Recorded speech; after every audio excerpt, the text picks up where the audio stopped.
Miss Grand International 2025 Best Interviews. Each of the 77 contestants were confident, outstanding, exceptionally beautiful, and they all had their own character and, most importantly, the individual factor that makes them stand out. Looking down, I'm looking at the notes that I wrote down. Thoughts, my feedback given to all the top 20 contestants is based on 5 factors that I have taken into action to consideration to select my top 20 best speakers or best interviews for Miss Grand International 2025. Miss Grand Malaysia, I love the outfit that she wore. It was an oversized shirt with a dress tie. I thought it looks really cute. I thought the couture outfit was really impressive. There was a great first impression. She was really friendly, approachable, and she seemed really sweet and had a kind, demure quality to her. She spoke about her mission and her commitment and dedication towards working with the Miss Grand International organization. Her team did a fantastic job of helping her prepare for the closer interview, as she really shined in the interview, so I thought she did really well. Miss Grand Armenia, she's a tomboy. I believe she's a lesbian or she's bi. She likes girls too. And I like that she was unafraid of being who she is. She said, you know what, I like girls, so what? And she wore a beautiful tux that was quite handsome, and she showed her true authentic self. She has chosen to work with Miss Vietnam in a future Girl Love series, and I think that's really fantastic. We live in a world where we have acceptance, we have inclusion, and I think this is the right way of inclusion, because you do not just give a placement just because someone likes the same gender. You give them business opportunities so they could have financial stability, they could be independent, and Miss Martin is quite interested to know more about who she is as a person and work with her in the future. Miss Grand Kosovo, she's sassy, she's a diva, and she doesn't care. And that is exactly why we love her so much. It made me laugh when at the start they asked her to introduce herself, and she says, you know what, I don't think I need to introduce myself because people already know me. I'm a queen.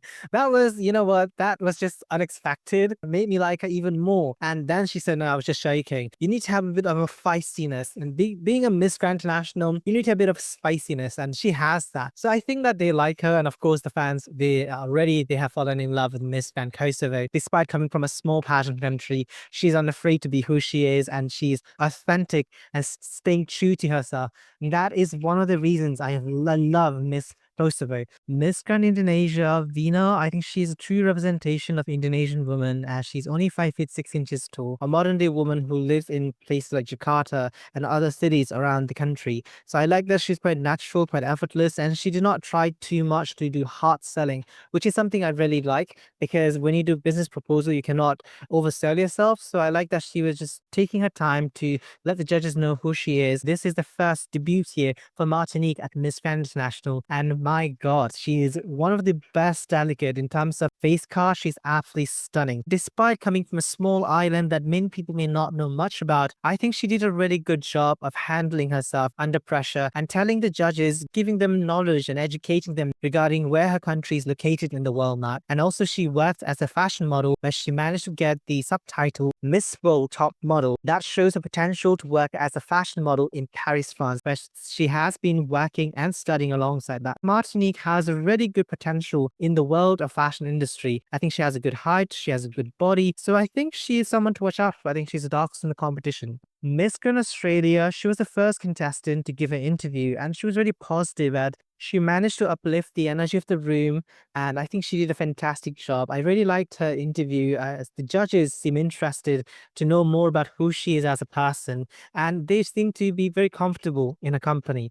And that is a true character and a quality of a beauty queen, is to make everyone feel at ease. Miss Grand Thailand, I think she was really cute. She's really friendly, very outgoing, and even though she's not fluent in the English language, she has improved so much, learning English every single day to have self-improvement and being among these girls and learning English from them. I think it was such a beautiful cultural exchange program. Also very hardworking, as she's always goes live on TikTok selling the Miss Grand International products. That shows she's dedicated to the organization. She has resilience, dedication, and most importantly, commitment. And these are the qualities of being a great beauty queen. Miss Grand Myanmar is she's really well spoken, and fun fact, she actually studies in Yangon University, the capital city of Myanmar. I thought she lived abroad like a lot of contestants. I had expectation that she studied in the USA because she speaks fluent English and there's a lot of power, presence when she's speaking. She has personality. She dominates the presence of the room. She is learning Mandarin Chinese for a better business opportunity. China is a powerhouse country, especially in terms of business and innovation and technology. So she wants to work in China, or at least work with a Chinese company in the future. She has a positive attitude, professionalism, and she's very different than our previous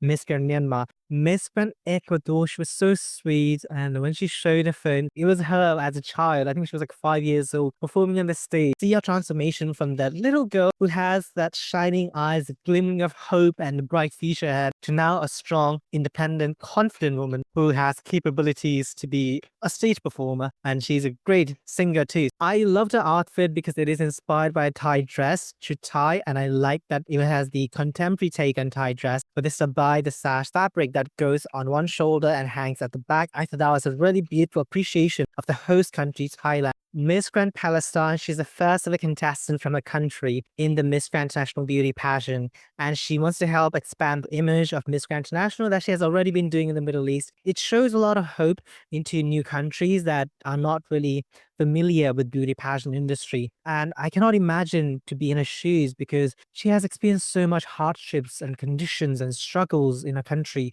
So for her to take that leap of faith and travel all the way to Thailand for Miss Grand International, and I would love to hear more about her stories. Miss Grand Venezuela is a confident speaker and she has self-awareness. She understands her strength and also weakness. As a pageant veteran who has competed at numerous beauty pageants, and she was able to perform under pressure, as at the moment her fellow countrymen and even the whole world has such high expectation from her. But she's striving it. I thought she did really well. Yes, it was a very short interview, but she managed to have a great flow to her interview. It was quite natural, effortless. She didn't try too hard to impress anyone. And I actually really liked the interview. I thought she looked beautiful in a blue dress. She looked like a Disney princess. DJ had the phone accessory that was sold by Miss Venezuela. So this is a great opportunity to show your business background too. So I really liked it. Miss Grand Canada has traveled to many countries to train herself and prepare in terms of stage presence, passerella, runway skills, her personality development, and to, of course, find beautiful dresses which can be seen throughout the competition of Miss Grand International. I'm really impressed with the fashion sense.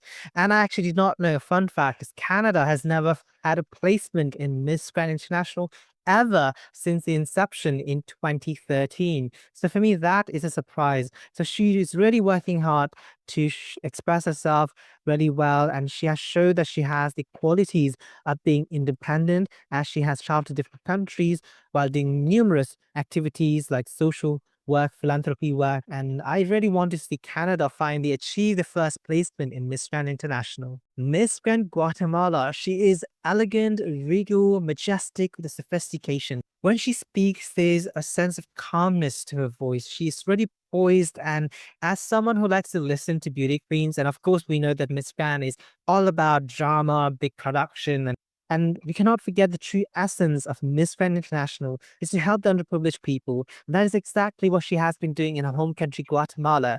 I believe that after Ivana Bachelor, second runner-up of Miss Grand International 2020, this year, Guatemala has shown and rise of what challenges that they too love the Miss Grand International pageant. I think she said it is the number one pageant in Guatemala.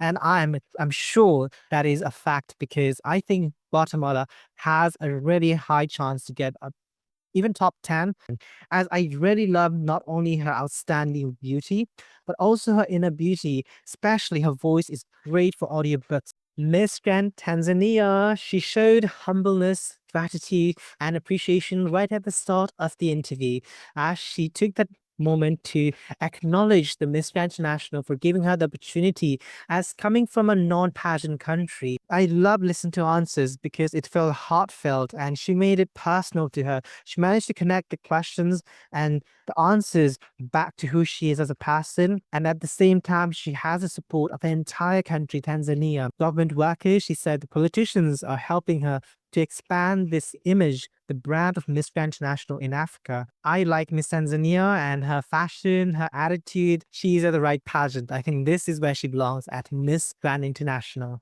Miss Grand Netherlands has leadership skills with knowledge, powerful mindset, and work ethic. She understands the business background. As we all know, the Netherlands is a hub for business, not only in Europe, but throughout the world. A lot of the different countries come to the Netherlands to do business. Building business, which aligns with the Miss Grand International Organization. I noticed her during the Grand Talk where she was one of the finalists. She was able to connect with the organization with the skills that made her stand out. And as a viewer, I really enjoyed listening to her interview as that made her stand out and shine in a group of delegates where a lot of them, yes, they were beautiful.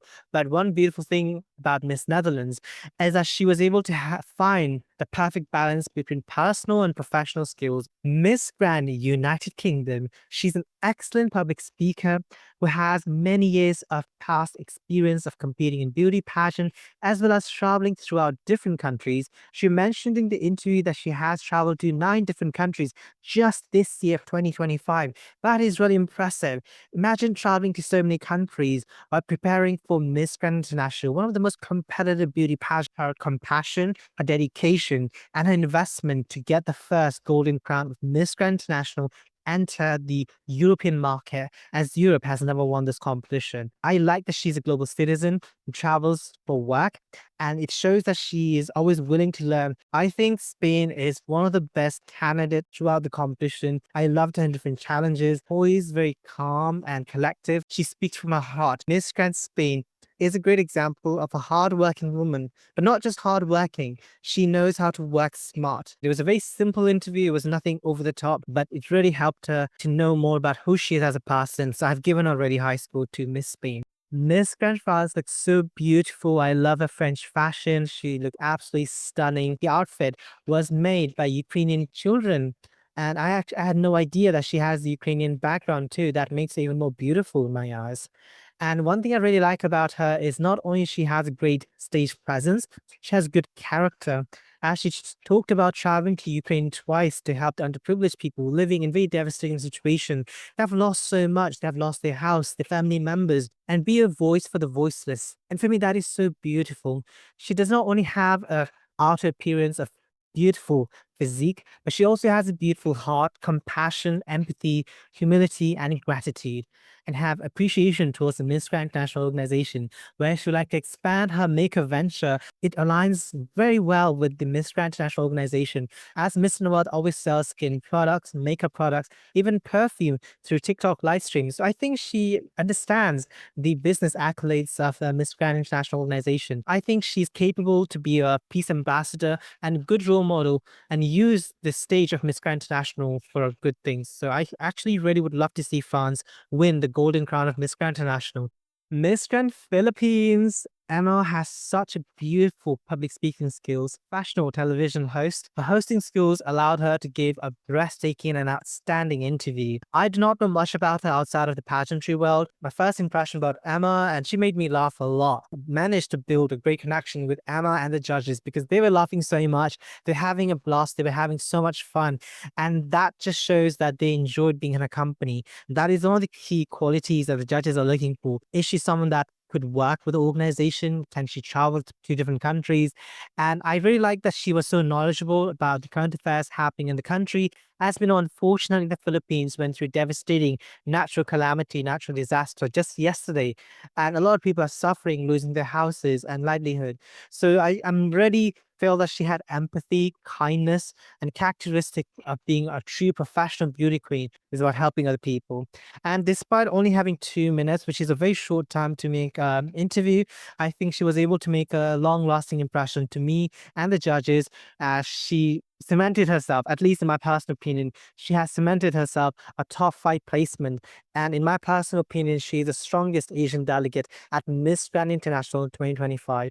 I believe that getting a back-to-back placement, it is quite difficult, but it is not impossible. Miss Grand Ghana, wow, she looks spectacular in the Little Red Riding Hood. Beautiful, spectacular, outstanding. She's an opera singer. She has been to different music festivals throughout the world, traveling, and she never really lives at home. She's based in the USA, and that's where we find out that she's fluent in English. She has also competed Miss USA, representing District of Columbia, the pageant background, and she has a stage presence. Her resume resume in front of the judges to highlight her skills, her strength, and what she can offer as Miss Grand International, as Africa has never won the golden pageant of Miss Grand International. I've been really impressed with how well prepared she is, because not only she look presentable outfit-wise, physically, but also her mindset. She has really clear thought process because of a business venture achievement that she has previously, that she can work alongside the Miss Grand International organization that heavily emphasizes on business.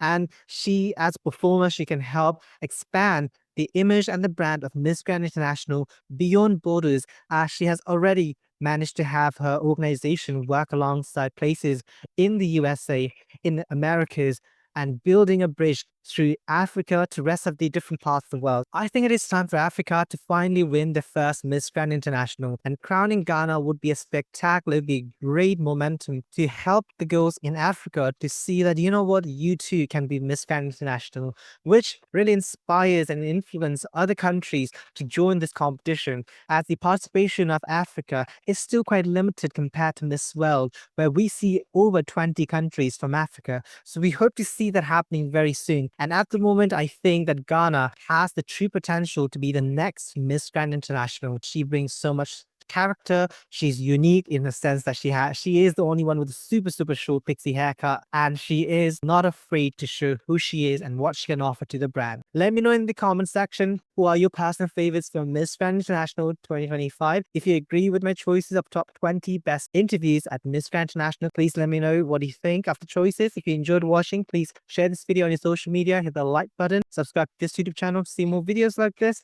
and you'll be seeing more MGI contents in the upcoming days, as I'm a true supporter and a lover of the golden pageant. Thanks so much for watching, and I'll see you guys soon in the next video.